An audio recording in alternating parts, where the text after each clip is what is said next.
Hello everyone, this is Advocate Alisha Monga, Legal Associate at NRI Legal Services. Today in this video, I will discuss a recent judgment passed by the Supreme Court of India titled as Amarnath vs. Gyanchand.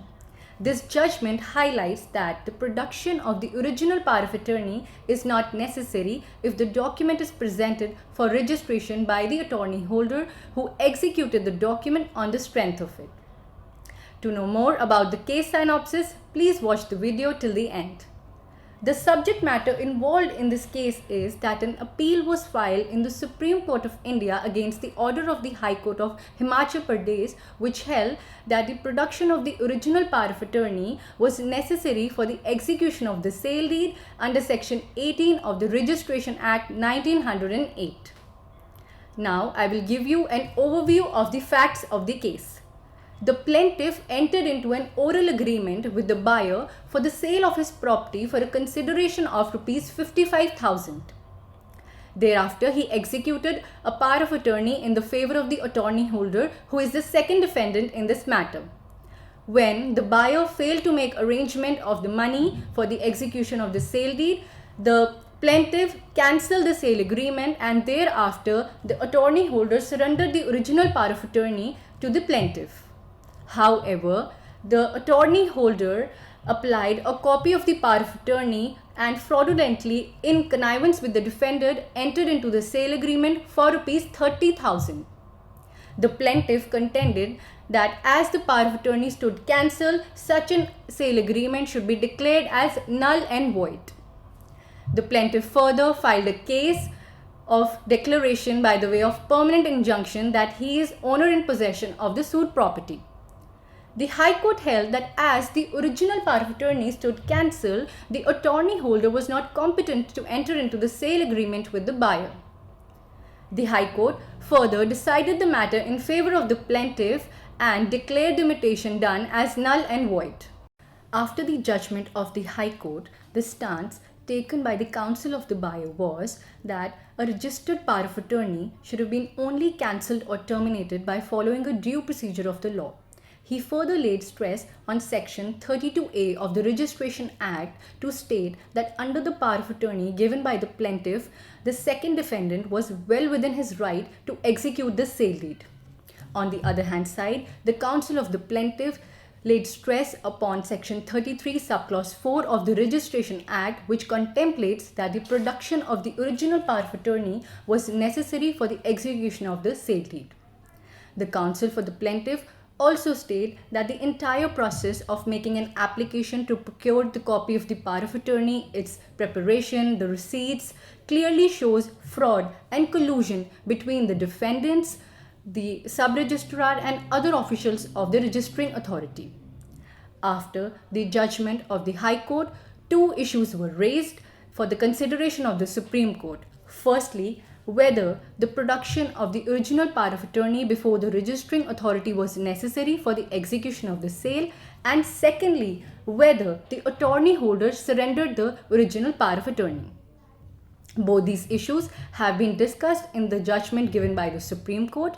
I will now discuss the judgment of the Supreme Court along with the final decision arrived at by the court.